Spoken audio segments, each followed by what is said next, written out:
Hello there, you're listening to the Box Office Show. I'm Ryan Hill. And I'm Dylan Johnson. Today we're going to be talking about the box office numbers from last weekend and our box office predictions for this upcoming weekend. We'll also be taking a look at the state of the box office draft midway through the year and on the eve of a jam-packed July. So we're going to see who holds the lead currently and who we think will ultimately take the crown this year.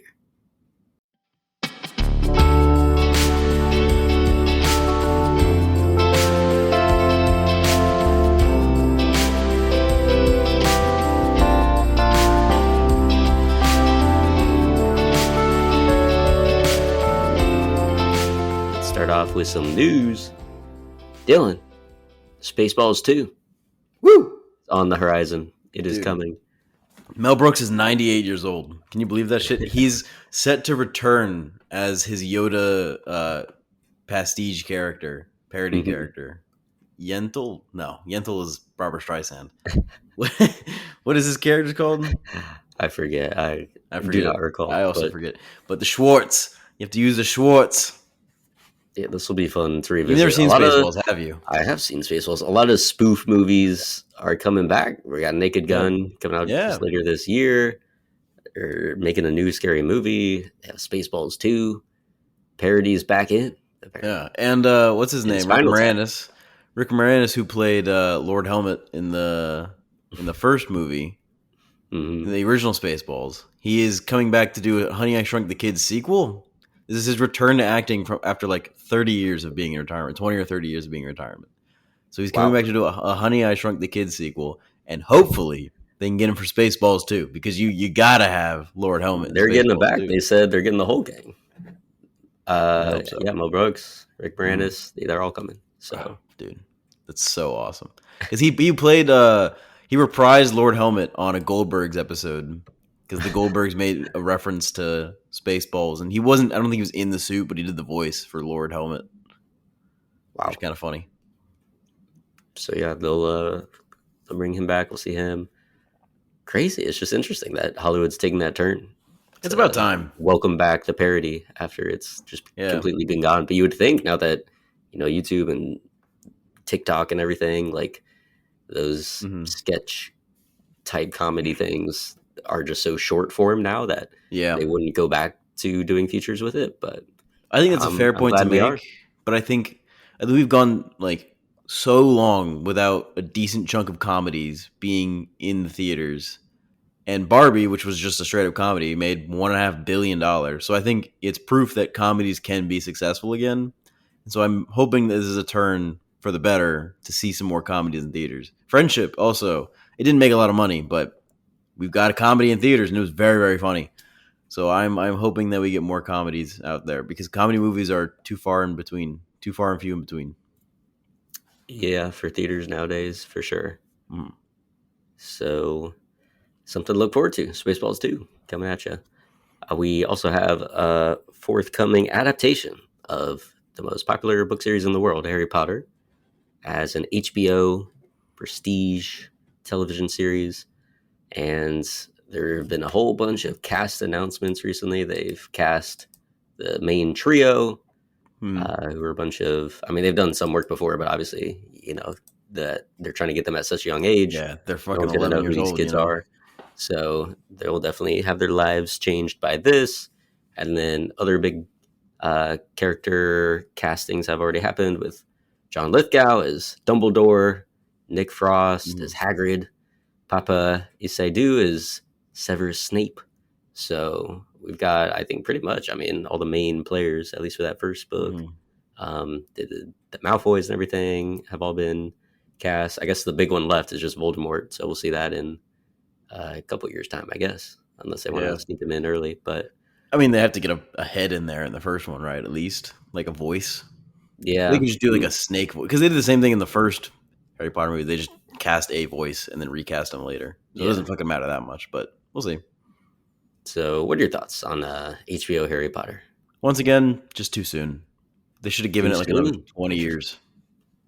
Really pump the brakes on it. Like let at least the cast, the original cast, get older. They still look like almost like the same as they did in that last movie nowadays because they're just not that much older. It's only been like, when did the last one come out? 2013, 2014, I think it was 2011. 2011. It's been like a little over 10 years since, like 15 years since the last movie came out. Yeah. Just give it a little bit longer, man. Mm-hmm. Or they still didn't fully, ring out the towel with the main cast that we already had. They could have done The Cursed Child, bring them back Yeah. together. I'm surprised I didn't go for that as like a movie adaptation. But That's I true. think it was after the Fantastic Beasts thing all fell apart. I don't know if they were planning to do more movies on that, but I mean, they had the trilogy, I believe, Yeah. but it just wasn't working out well. So they're like, okay, we won't Yeah. continue with this. I guess the main cast didn't want to return for a Cursed Child thing. I'm sure they had talks about it. So they're like, all right, we'll just. It probably would have been tough to get Emma Watson back. She hasn't acted since Little Women in 2019. Yeah. And I think she's doing her own thing. She's like studying at Oxford or something. Mm-hmm. So if they couldn't pull that off, they're like, well, let's just go back and redo it all again and just make it a TV series. I guess. So, yeah, it'll definitely be a huge cultural event once it does emerge. But a little secret, I never cared all much about Harry Potter. I watch really movies, like I think Harry they're Potter. decent, but I'm not. I mean, people are obsessed with this thing. I mean, we know the cultural impact it's had, but yeah, I'm just not the biggest fan. So I don't know, unless it's like crazy rave reviews about it. I don't know that I'll be watching it. But yeah, I always liked the Harry Potter movies and the books too. I read the books when I was a little kid, and the movies were always fun to go see. And I was old enough to see the last few as they were coming out in theaters. mm-hmm. So I have like a good connection with them. I thought they were delightful. And I thought a family the watch adaptations. through of them, but I have not seen them. I mean, it must be a decade since I watched any of those Harry Potter films. So. Really, they're good, dude. Maybe when it comes out, if it's been that long since you've seen them, you should go back and just we'll watch do them. a pod on the Harry Potter movies. I'd be down to do that. Like once the show comes out, we can time it up with that. Because if it's genuinely been since you were like 15 years old since you watched them, then you're like, I think you are missing out on like the experience of enjoyment. Because they are like, even they're just delightful. A lot of them, especially those first few, those first three, I think are excellent. They're long too. The first two, dude, Chamber of Secrets is almost 3 hours long. That's crazy. It's 2 hours and 43 minutes, I think. It's the longest one of all of them. And it's how did they make that movie 2 hours and 43 minutes long? It's not even the longest book. I don't know. Was that the longest movie of all of them? I think so, yeah. Because the last book they split into 2 movies. Yeah, they did. Which, if you want to call that one thing, I guess that would be the longest one. It'd be like 4 hours in total, but still crazy. It's crazy. It's 2 hours and 43 minutes long. And the third one is also very, very long. But the third one is my favorite, personally, of the movies and the books. I love Prisoner of Azkaban. Yeah, I hear that's the popular choice for sure. Yeah, it's fantastic. It's Alfonso Cuarón. Yeah. Of course it's fantastic. Agreed. And that's when they started taking the darker turns and all that. So it is Alfonso Cuarón. Mature. I'm not wrong about that. It is. Okay. You are correct. I don't want to be a jackass and say the wrong name. Okay. Yeah. It was him. It was definitely him. Yeah. It's an interesting choice to pick him to make it. Yeah, it had which kind of slides into our next topic there. I mean, it had a Mission Impossible type of thing where they're like, we'll switch directors around, but then they settled in to a consistent director for the final few installments of the franchise. Of course, Mission Impossible did that.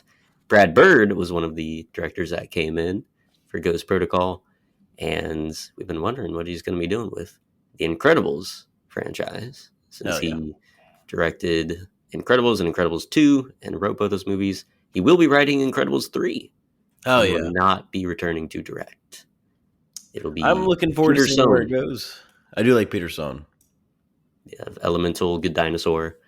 So it's in good hands there, but not Brad Bird. I mean, that would have been great to have him finish out the trilogy. It would have, but honestly, Incredibles 2 wasn't my favorite. And so I'm hoping they can bring it back around. Incredibles 3, it'd be great if it was incredible, But Incredibles 2, not so incredible. Yeah, that was quite good. I also have to make a correction for a previous episode. I thought it was quite good, yeah. Okay. Because I had said Brad Bird for Ghost Protocol because he didn't write that film. and we were talking about like the writing of it and how they had McHugh come in, Christopher McQuarrie come in. I was like, yeah, he's a director, not a writer director. No, he's a great writer director. He just wasn't the writer director for Ghost Protocol. And had he been, I think that film would have been even stronger. But alas, that was not the case. But I'm glad he is coming back for Incredibles 3. Yep. Again, the first Incredibles is like a perfect script. It is it's tight. as flawless as possible.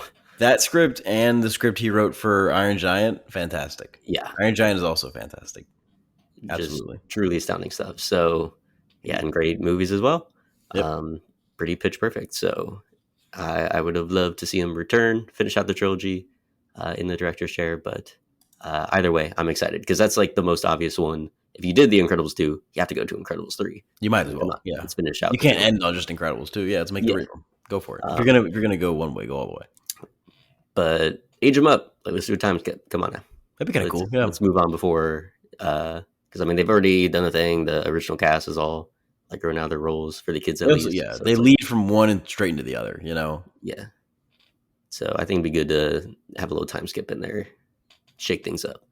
Yeah. But another Pixar film that we can look forward to alongside Incredibles 3 is an original film called Gatto. Gatto. A cat in the streets of Italy, and sign me up. That's all I need to know. Okay, cat movie, I'm down. And in the streets of Italy, I mean, it's a cool setting. They've already done that once with Luca, so they're going back to the well there. And the director for Luca is going to be helming Gatto. But yeah, I'm interested to see this. I like that Pixar is still finding room for their original films. Yeah. In the mix with things like Incredibles 3 and Coco 2 for some reason. Yep.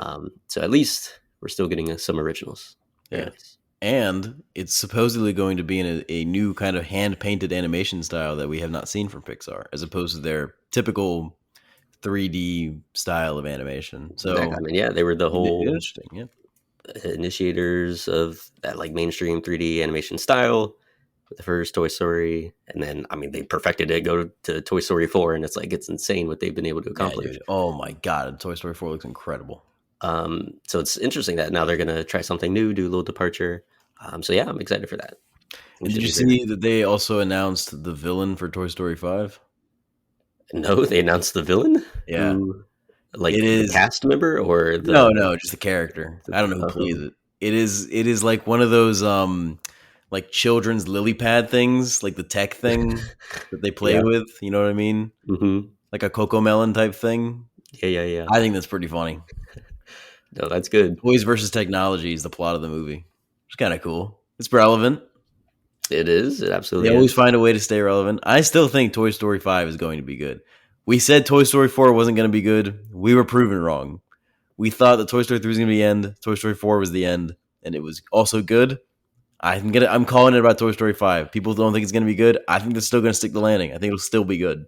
Wow. I think that is a turn, though. I think because we were saying the main thing was Toy Story 3 was a perfect ending. Why would you undo it? Then Toy Story 4 was another perfect ending. It was kind of incredible.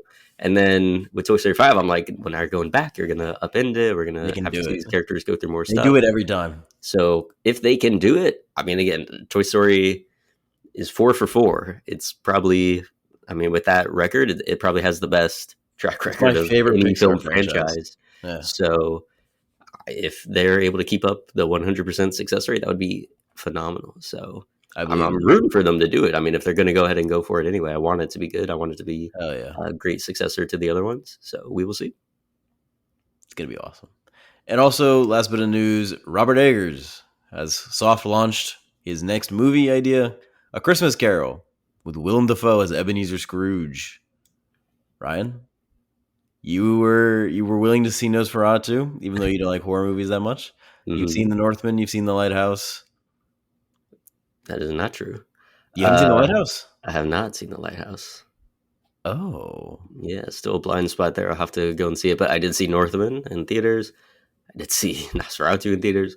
And this one, A Christmas Carol, I'm down for it. I'll see it. But essentially, he's got a bunch of movies lined up now. He's got this. He's got his Wolf movie. Mm-hmm. So he's going to be very busy. And then also a Pan's Labyrinth thing as well, like a sequel to that. Really? I didn't know Yeah, about that. I don't know I how don't I know. feel about that one. I think So leave Pan's Labyrinth alone. yeah, he's got a lot going on. We'll see what actually comes to fruition, but this one seems to make a lot of sense. A Christmas Carol with Willem Yeah. Dafoe.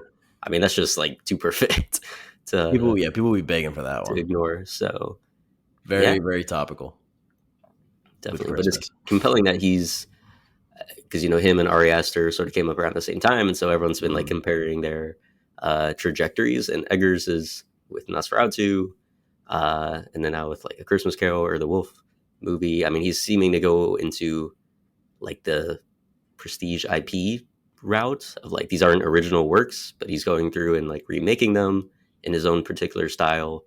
Whereas Ari Aster is still keeping up. With Eddington is going to be a original movie, Looking very forward to it. topical movie. It's gonna be And good. then Bo is Afraid, of course, Oh, one of dude, a that movie's kind sort of great. original story. So So uh, unique. just compelling to see their different trajectories here. But 3 hours. yeah, that was insane. It's Um, epic.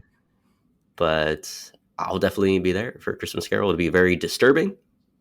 But I mean, that story, is meant to sort of induce that in some ways. So I'll be there. Hell yeah. Now let's do our box office breakdown for June 13th to the 15th. In first place, How to Train Your Dragon with 84 million. Indeed, the highest opening for that franchise, beating out all those animated options. Lilo and Stitch, another live action remake, in second, 15.7 million. Followed by Celine Song's Materialists, 11.3 million. Mission Impossible: The Final Reckoning, 10.5 million. Ballerina with 9.7 million, which is a 60% drop. Incredibly steep. Oh my God, abysmal. Yeah, people do not care for a John Wick film without John Wick, apparently. He's in it Karate. though, Yeah, I know, and they which is went to weird. great lengths to show people that he's in that film, and They still don't they want to were see like, it. nah. Karate Kid Legends, 5.2 million. Final Destination Bloodlines, 4 million. The Phoenician Scheme, 3.2 million. The Life of Chuck by Mike Flanagan, 2.3 million. And rounding out the top 10, Sinners, 1.5 million in its 9th weekend. Still in the top 10, baby. Yeah, incredible run for that Indeed. film. And an original film. We love to see that. Absolutely. And our box office predictions for June 20th to the 22nd. 2 new movies coming out this weekend. First, 28 Years Later, the highly anticipated sequel or ending trilogy of the 28 Days trilogy. Blah, blah, blah. 28 days, 28 days later, 28 weeks later, now 28 years later. Ryan, what do you think 28 Years Later is going to do? I think it'll get 34 million. So you think How to Train Your Dragon is still I going think to it stay could in the be top? 30 million, though. Yeah, How to Train Your Dragon will probably stay at the top. If it has that like nice 50% drop, it'll stay there. Good. That's some good staying power. I like that.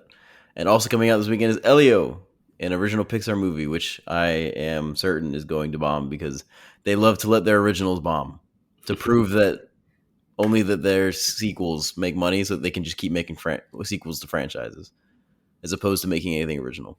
Because God forbid they try to make something original and then promote it well. Yeah. I mean, this one, even last year, it was supposed to come out last year, but then they did more stuff to it, or they're like, it's just not going to work out well. Let's give it more time to gestate. I don't know. It definitely was not catching fire anywhere. And so I don't even think it'll have like an Elemental, which that one started low and then went on to a great performance ultimately. And I think does well even now on Disney Plus. Like Elio, like I don't even know, even when it does hit Disney Plus or something, I don't know that people are even going to be aware of it. Like this They're is so trying less and less with their originals. under advertised. It's just very busy summer as well. Yeah. Bad release date as well. I don't know. It's just going to get swallowed up by everything. You think it'll make double digits at least? That would be insane if it didn't. No, I mean it will. It'll probably get 220 million, but again, that's still lower than like anything else Pixar has released, which is pretty abysmal. Yeah. Pretty abysmal indeed. But all right, let's move on from Elio and 28 Years Later and their box office prospects and take a look backwards at the year so far and discuss the box office draft of 2025 and where the films in our rosters are at and what is left to come and how that may shape the race going forward. So let's revisit our roster picks. I won the coin toss, and I Bastard. selected Avatar: Fire and Ash for my first pick. It's a good pick. My first pick was Zootopia 2. My second pick, Jurassic World Rebirth.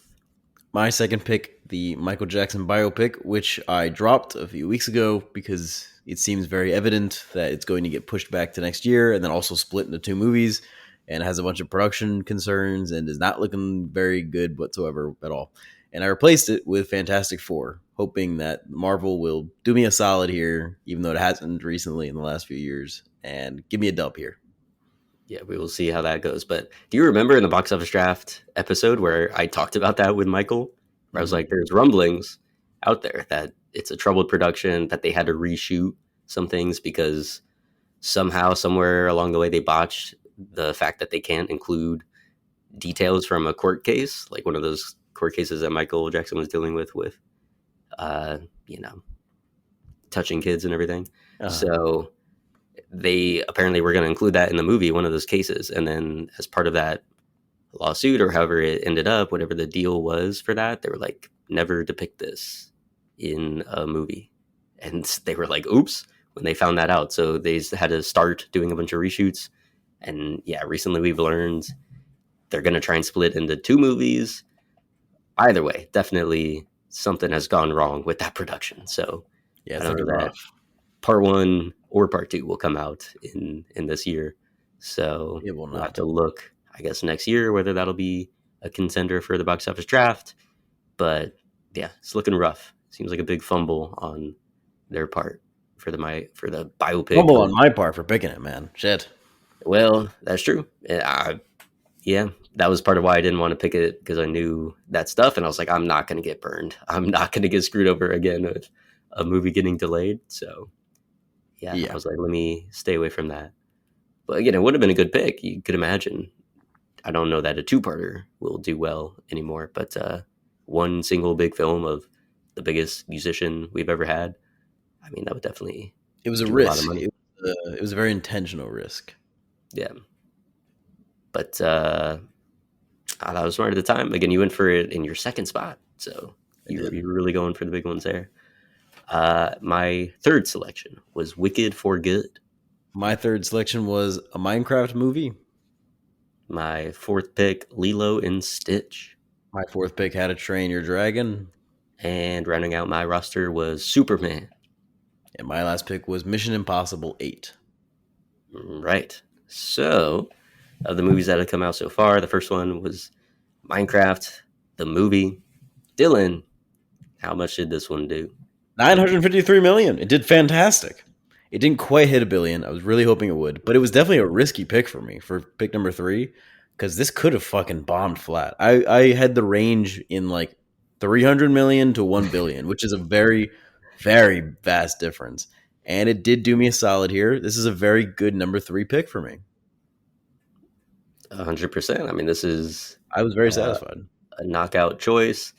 This was one that, had you not picked it in that third spot, I was probably going to pick as my fourth, because I could see it going either way for sure, but I was like, it's going to be such a big cultural point like the Mario movie was. So I figured somewhere like 700 million would be a good range for it, but there's always that potential, a long shot, but potential for $1 billion. Ultimately, it fell short of it, but it's right there. It's knocking on the door of $1 billion. So that is fantastic. So definitely it did well for you there. My film that has come out so far, Lilo and Stitch, Memorial Day weekend. So far, it has 869 million. This one, I think, will kind of land where Minecraft movie is. It'll surpass it. It'll get a little bit closer to $1 billion. Yeah. But I don't know that it'll actually cross $1 billion, which would be a little unfortunate. It'd be cool to have it cross that milestone. But yeah, it'll definitely do what it needed to do, which is offset the Minecraft movie. Yeah. It's still pretty good. It's a good pick. The next movie of mine that came out was Mission Impossible Final Reckoning, which so far has made 512 million. It's starting to peter out. I'm thinking it'll make just shy of 600, which, I mean, it was my last pick. 600 million is not bad for a last pick. It's better than most Mission Impossibles have ever done. You know, it's better than most the straightforward action movies do. John Wick doesn't ever do this good usually. Indiana Jones a few years ago didn't usually do this good. So straightforward action movies, as far as they go, 600 million is not bad. I will be massively disappointed if F1 does better than it, because that was kind of where I was picking between Mission Impossible and F1. And I'll also be upset because, once again, when I decided I had to get rid of Michael, I was between F1 and Fantastic Four, and I think Fantastic Four is a safer bet. I think it's guaranteed, 600 to 700 million locked in. Could do better. But F1, it has a universal appeal. It has Brad Pitt. It could do very good. And if it does... Are you concerned it's a Top Gun Maverick? Yes. Now, I have to ask you this, Ryan. For this game, are we considering me getting rid of Michael? Because I don't know if they've officially announced it's getting pushed. Are we considering that my replacement pick, or is that a replacement because they're pushing it? What are we considering it as? And I'll let you decide, because I was going to replace it regardless. I don't know. Does it matter? Does it affect anything? What are you sort of getting at? Because I might make a swap. If I still have a swap available, I might make a swap. F1? We'll see. Crazy. I don't know. Because I don't think they have officially pushed it. Let me look at the 2025 list right now. Hold on. While I do this, you talk about your reasonings for thinking F1 might do Top Gun Maverick levels. I don't know that. I don't think it's going to do Top Gun Maverick levels. That's crazy. But Formula One is like at the peak of its popularity right now globally. Like, people are obsessed with it. I mean, I'm on Hinge looking at woman after woman saying how much they love F1. It is everywhere. People watch F1 like crazy. So I feel like because of that popularity and because of Brad Pitt being Brad Pitt, if the movie itself is good, in the same way that Top Gun Maverick was good, I think it's going to make a lot of money initially anyway, but it could have very long legs and make even more money if it's a quality product, which it's looking like it could be. This could be a bad pick, though, because it could just peter out at 300 million. It could make 300 million and call it a day, which I think 250 to 300 is the floor for F1, certainly. Right. It could just stop there. It could make its money for being, the F1 movie with Brad Pitt, and it could stop. Or it could make over $1 billion. And I might have to make a crazy pick here. I might have to... Because I think 500 mil, 600 mil, I feel like that's a solid bet now for F1 with... yeah, I think so. Again, I don't know that the heights will be able to get up to $1 billion. I just don't know. Like, with racing movies in general, that's just never been like a thing. Like, they just don't pop off like that. But you could have said the same about, Top Gun style movies before Maverick. Yeah, you and I could never have predicted that Top Gun Maverick was going to make $1.5 billion. No, not a soul on earth, except for Tom Cruise, I guess, who said we need to wait through the pandemic and release this afterwards. But no one could have possibly known how huge that would have been. And you did not predict that Barbie was going to make that much money. But at the very least, when it was coming up close to it, we knew that was there. We knew that it was a possibility. I mean, again, that was like selected in the draft. Top Gun Maverick wasn't even mentioned in our box office draft. With F1, again, just because we've been here before. I mean, this is the same director, Kaczynski, same like filmmaking approach. I mean, it's going to be the same exact story of, instead of a fighter pilot played by Tom Cruise, it's going to be a NASCAR driver played by Brad Pitt, who's going into F1. So it's going to be like that sort of accessible, universal story with great filmmaking that gets people going in the summer. So I can definitely see it doing well. But I don't know. I also think I would love it if it were able to make that much money. I mean, that'd be so awesome. I think that'd be great for, again, like original filmmaking, or at least just a departure from the standard franchise filmmaking we've gotten for so long.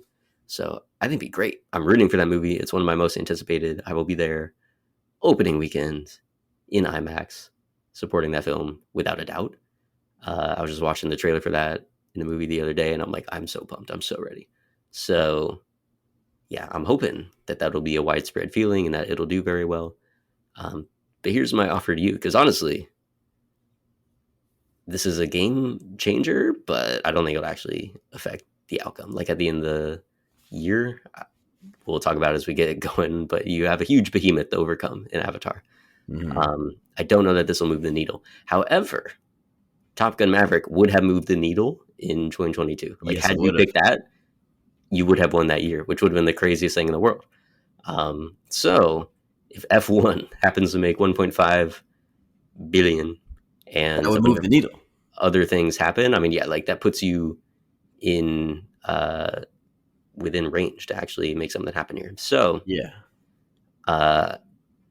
Because I like to shake things up, Yeah. like to make things more dramatic, more intense, I'm going to give you the option.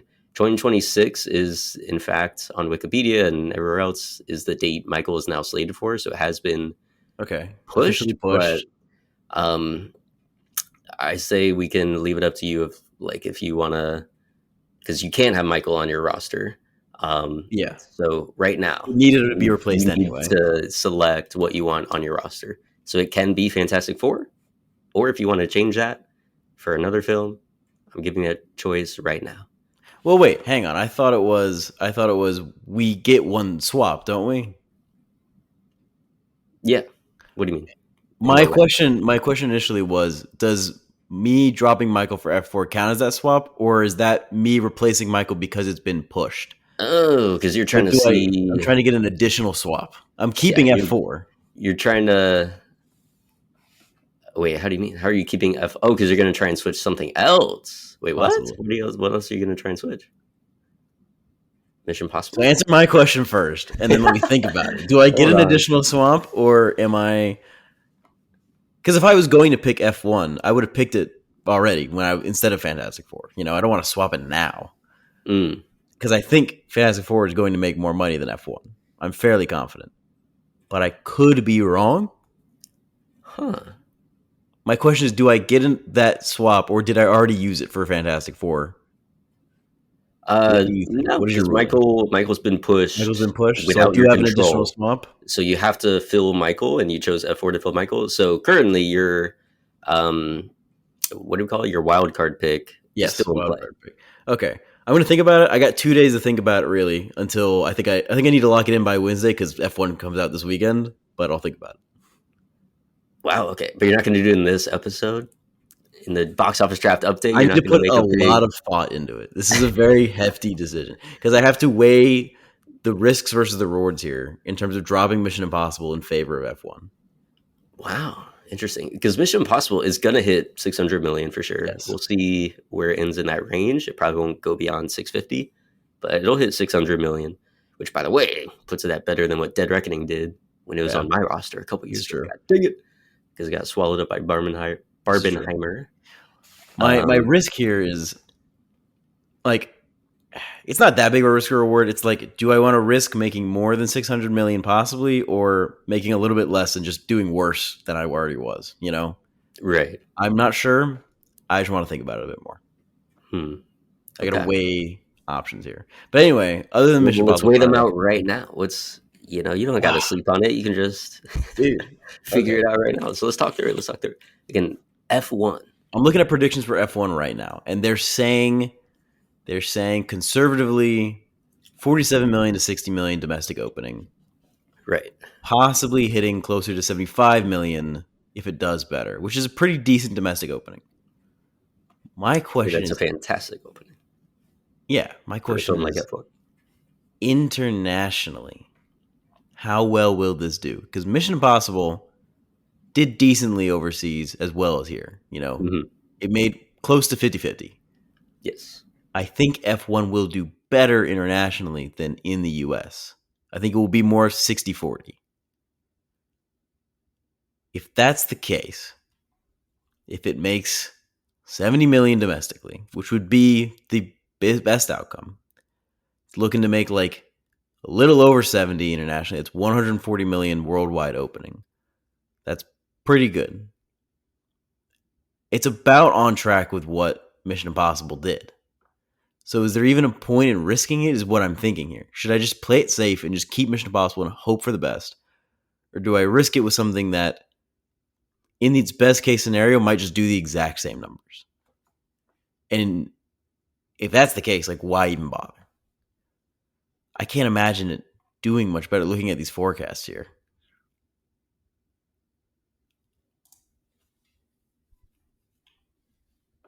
What do you You're muted, Ryan.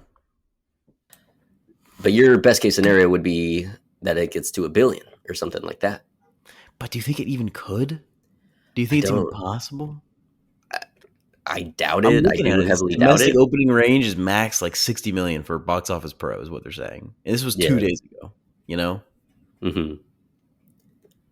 But you never know. Again, Top Gun Maverick, its tracking was 60, 70 million, something like that. I don't know. We all gave our predictions that weekend. And it like doubled some of our predictions.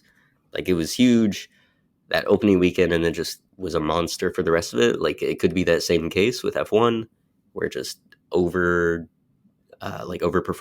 in that opening, and then just constantly overperforms and has incredible holds. However, it does have, like, I don't think Top Gun Maverick had as strong competition as F1 does. Yeah. In like other movies in our rosters, Rebirth, Superman, and F4. This is like a packed summer roster. Yeah. Like, I don't know if it can, because it came out on Memorial Day, didn't it? It was a Memorial Day weekend thing, yeah. And it made $126 million in 4 days. Yes. I don't think, even if we look at the 3-day that they did that Memorial Day weekend, which was probably like closer to like 100 million, I don't think this movie's doing $100 million in its opening weekend domestically. I think best case it's 70, most likely closer to 60. Agreed. I just don't know. I just don't know. It'd be compelling, though. Again, I'm not too worried. I don't think it'll go $2 billion. Notably, I mean, F1 is more popular overseas than it is here. Like, as far as racing stuff, it's NASCAR here. But F1 has grown in popularity within the States. But it's always been more of a global thing. But is it, are all the F1 fans going to come out and drive it like crazy? And then does it have broad appeal internationally as well?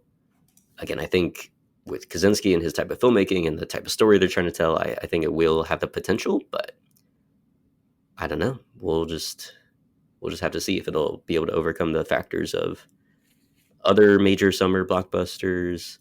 And if, I don't know, maybe people were like, we already saw this in Maverick and cars aren't as cool as jets. Who knows? We'll see. But are you making a decision this episode, or next episode will you confirm your... I think it has to be next episode. I just have to do a lot of soul searching here. Okay, a little tease. So we'll see as Dylan ponders over switching out Mission Impossible for F1. But yeah, that'll be interesting. Yeah, it definitely has that breakout potential. Yeah. Anyway, the only other movie that's on our roster that's come out so far was How to Train Your Dragon, which of course came out a weekend ago, and it has so far made $236 million worldwide. I think it's pretty solid. I think it's tracking to do less than Lilo and Stitch, which is unfortunate because that was my comp to Lilo and Stitch was How to Train Your Dragon. So I was hoping it would do better. I think it's probably going to peter out around like 750 or 800, which I wanted it to be higher. It might even do less because we have more competition coming up. But Lilo and Stitch had nothing to compete with other than Mission Impossible, and it still just dominated Mission Impossible. Yeah, very unfortunate. But it has better reviews than Lilo and Stitch, which might give it longer legs. So we'll see. Yeah, I think it'll be 650 to 700 mil. I don't think it'll be able to go up to 800 for sure. But okay. But everybody go see How to Train Your Dragon this weekend. If everybody that listens to this podcast goes and sees How to Train Your Dragon this weekend 1,000 times, we will be in a better spot. I mean, can't argue with that, but I'm just giving my fair takes here. Can only give that, and it'll do well. Like, it was a good selection. It was your fourth pick. You're able to get a 700 mil film out of it. So it does what it needs to again keep you within at least somewhat of a close distance. But yeah, it'll not be $1 billion breakout to cover some of the slack of the other films. So I'm happy with that. Yeah, as far as live action, Lilo definitely is gonna beat out How to Train Your Dragon. So I am thrilled with that. Yeah. But as far as our total tally thus far, I have just a single movie out, 869 million from Lilo and Stitch so far. Dylan, with your collection of movies, how much you got? I've got 3 movies out with $1.701 billion.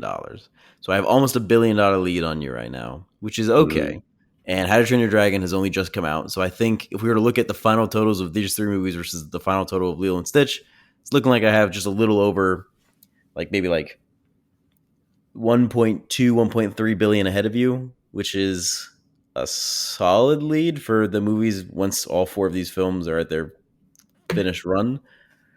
It's still not looking good because Avatar is a lock for 2 billion and Jurassic World could potentially make $1 billion if, I mean, they always make quite a bit of money, but I'm hoping that maybe this Jurassic World, because it's not connected to the other ones, might, do less money. I'm yeah, so hoping. let's talk about that because that's the next one that's coming out. Jurassic World Rebirth, the very next film in our roster is coming out, comes out first weekend of July. And so in the past, Jurassic World trilogy, they've each made $1 billion. They've made less and less money each time. 1.6 billion for the first Jurassic World. I think it was like 1.3 for the second. And then Dominion, which was on your roster when it came out 3 years ago, I think, it's just squeaked past $1 billion, like just barely.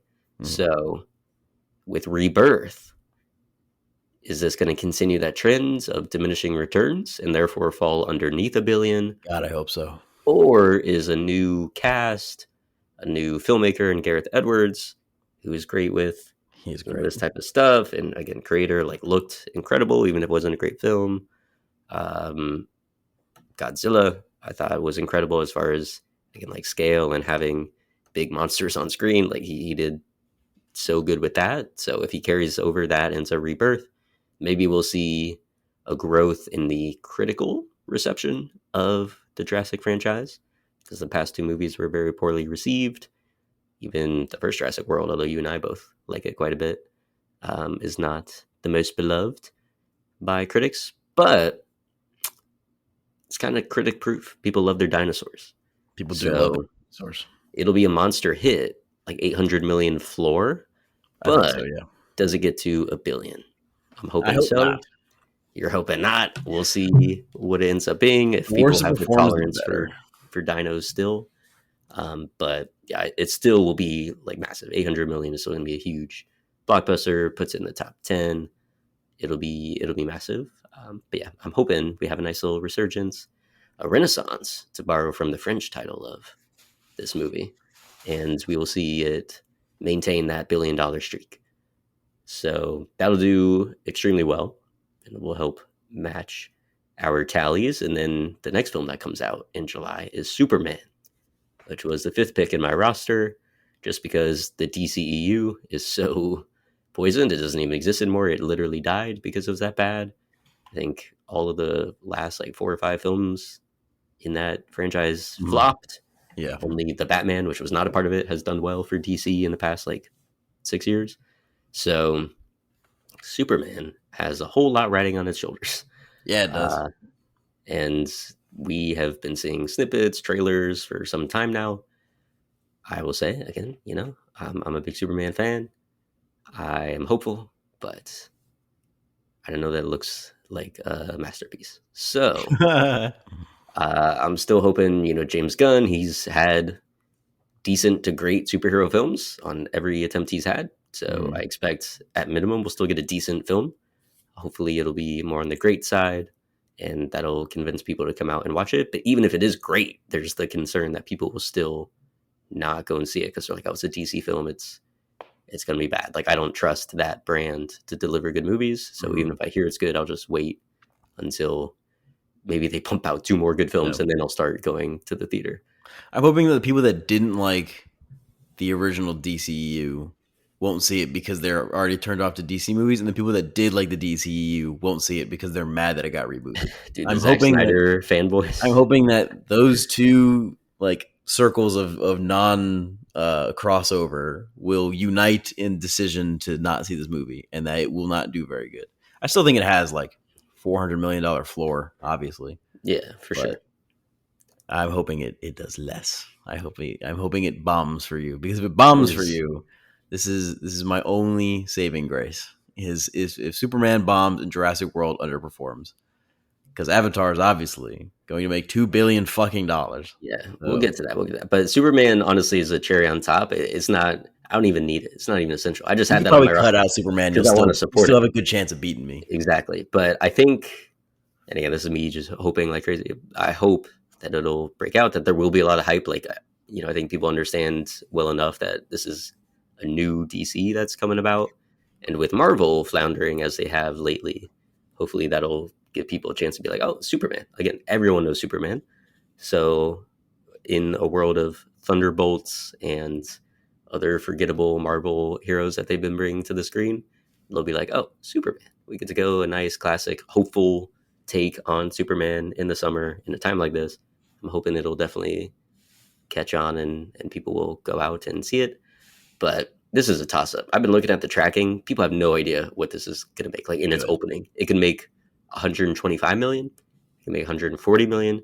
It can make 80 million. Like people don't know if this will even hit $100 million opening, which would be essential for a film like this to make back its money and make DC want to continue with more films. So I don't know. This is definitely for DC and Warner Brothers, one of the most important movies ever, which is why they're going to market it a lot, which is why I think it'll, do well, have at least a 500 mil floor. We'll see, buddy. I want 700 mil to 800 mil out of this. Bomb, bomb, bomb, bomb, bomb, bomb. I think we can get there. 700 to 800 mil. How dare you? And then the other superhero movie. Look up, and you'll see me and Superman flying above you with the box office crown. The other superhero movie coming out this summer that has now entered the roster because of Michael being pushed back, Fantastic Four. I'm really, really hoping that this is a very strong outing for Marvel. They've had some weak ones lately. Guardians 3 was the last one that really was a banger. That was on your roster, made almost $1 billion. I'm hoping we can get some repeat business here. Fantastic Four is very highly anticipated. People have been wanting this to be adapted for a very long time. It has a very stellar and interesting cast. People love Pedro Pascal. He's very hot right now. He's always been hot, but and I am just hoping. I've heard reviews of the movie itself are kind of a little mixed, but generally positive. Mm-hmm. There are some issues with underwhelming use of the Thing and underwhelming use of Pedro Pascal's actual superhero powers, which are a little disappointing. But overall, the story itself is fine, which is good because in the past, MCU movies recently have had stories that are just absolute buns. So having a story that is good enough might be all it takes for this movie to succeed. And honestly, Thunderbolts, even though it very much performed abysmally, it still made more money than I thought it was going to. I really thought it was going to tank even harder, even though it did tank. So I'm hoping Fantastic Four can hit 800 million. That would be good. That'd be a lot to ask for. It's essential. Mm-hmm. It was notably, you didn't believe earlier in the year that it would be able to hit 800 mil, or else you would have put it on your roster. This is true. So I was skeptical at the time, but it's become more and more popular, and they're pushing it very, very hard. And so I'm hoping that it will make 800 million, because otherwise I think I'm fucked. For sure. Yeah. Similarly to Superman, this is a must succeed movie for Marvel because we don't know yet for sure 100%. But if the next Avengers film is all about Doctor Doom, a Fantastic Four villain, we're assuming that the Fantastic Four will play a big part, as they should in they do in the Secret Wars storyline, and that Doctor Doom also plays a massive part in that. So if these are the introductions to the characters, then people need to love them. They need to go see them, and then they'll need to have that knowledge before they see the next Avengers film. So I think this will have a big draw simply because this is supposed to be the lead-in movie for Doomsday. I think there's another movie coming out beforehand, but chronologically, this is the movie that's supposed to lead directly into Doomsday. Yes. And if that's the case, if Robert Downey Jr. is playing Dr. Doom, he might make a somewhat cameo appearance in this film, possibly in an after-credit scene. And I'm hoping that if he does, people will go see this movie over and over again simply to see Robert Downey Jr. once. It is very possible. If this is the movie that leads into Doomsday, and that is like their big next project, and they're hyping it up as the Russo brothers and Robert Downey Jr. returning, and people are hype about it, they will go see Fantastic Four a few times.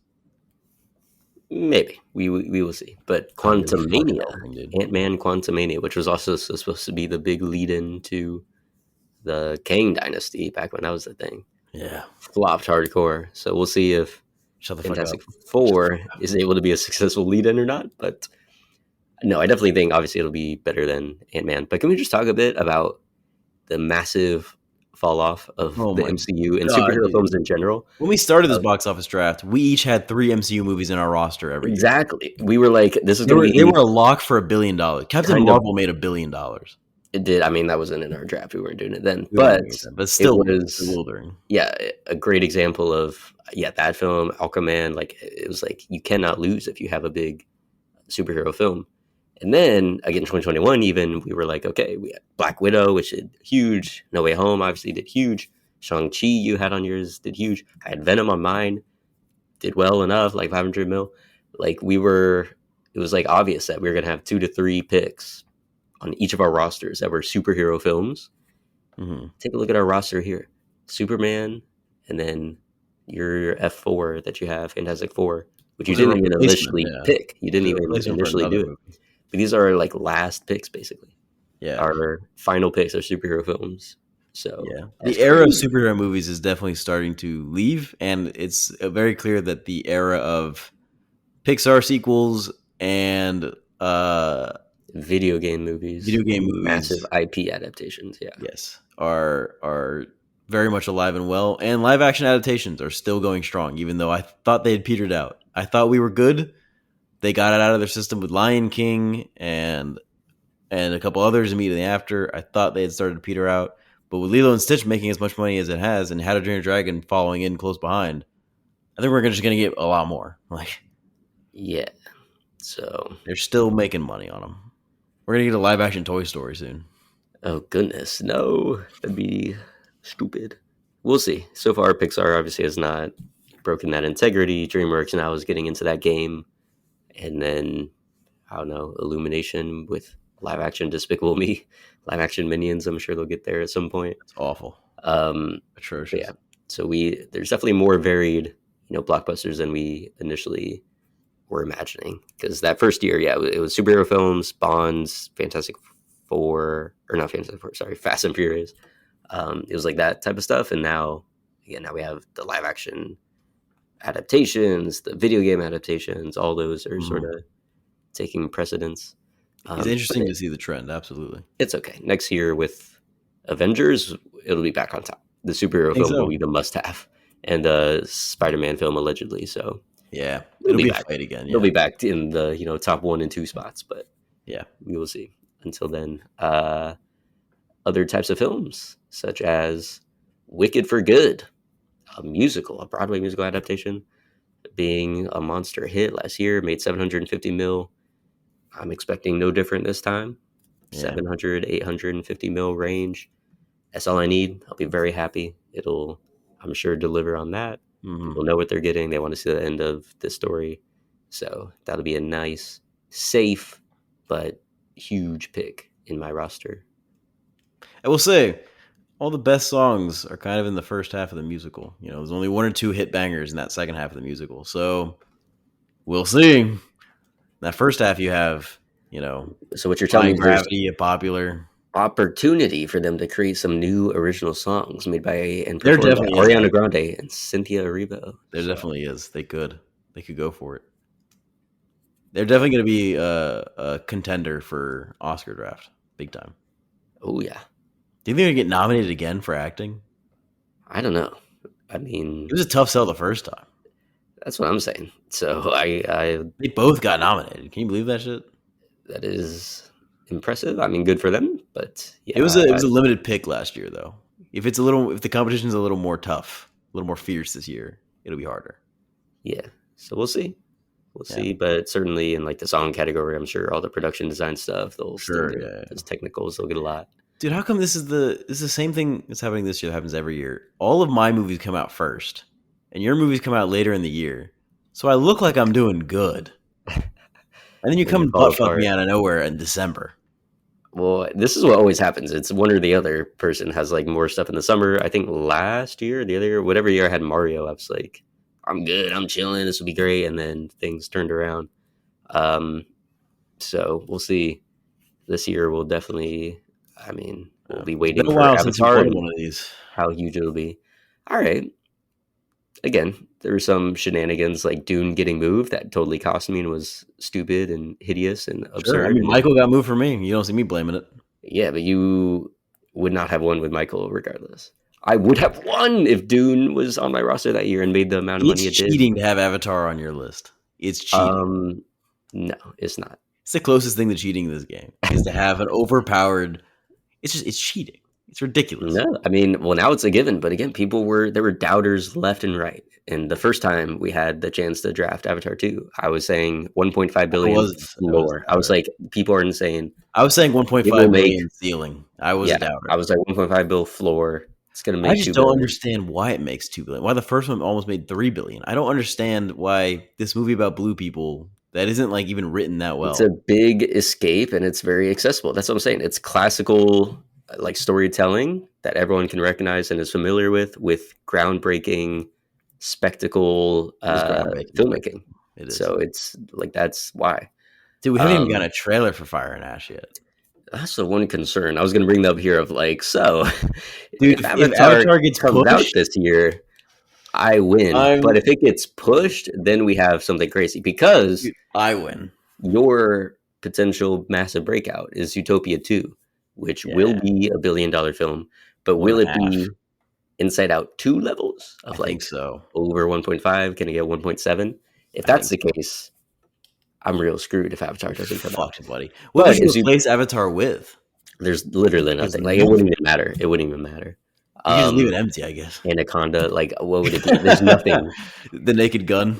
Yeah, like there's nothing. So I would, dude. I hope try and throw fit, and it gets pushed to next year, and then we do the next box office draft, and I win the coin toss, and I pick Avatar. I'd be so pissed. But yeah, so hopefully that won't happen. But last year, or not last year, but it came out in May, the year that Avatar 2 came out. May was when the trailer dropped. May has come and gone, and the Avatar 3 trailer June has not happened. However, they did the CinemaCon presentation. Yeah. And that was the same case. It was the same year. They've done a bunch of like covers on magazines and stuff like that, like Empire and all this. It's looking like it's still going to come out this year. So it's got to happen this year. Because they'd have to do a crazy shuffle with like release dates next year. Because they would. Avengers is December next year. That's the Avatar spot. So they'd have to mess up everything. So I need Avengers to be on track and do well so it doesn't get delayed and then they think, oh, now we can move Avatar, because that'd be insane. So yeah, Zootopia, that's the one I'm scared about, because if it does hit 1.5 bill, 1.7 bill, then I'm in trouble. That's only fucking chance, dude. It's my only fucking chance is if that makes 1.7 billion and then some of your movies underperform. It's my only chance to even come close. But that's the thing. None of my movies are going to underperform. Maybe Superman, but like Lilo and Stitch hasn't. No, they Wicked for Good they could. Won't. Jurassic World won't. Could. It might. It's just whether or not these get like $1 billion or overperform a couple hundred mil. No, but they're not going to underperform. It might not do good. And then Avatar's underperformance is not hitting 2 bill. Even that, I'd be like chilling. Yeah. I'd be fine. I have to stay hopeful. You know, it was already a tough shot with Avatar and Jurassic World both being on your roster. Yeah, those are two very big heavy hitters. And I'm just trying to stay positive, you know, as you should.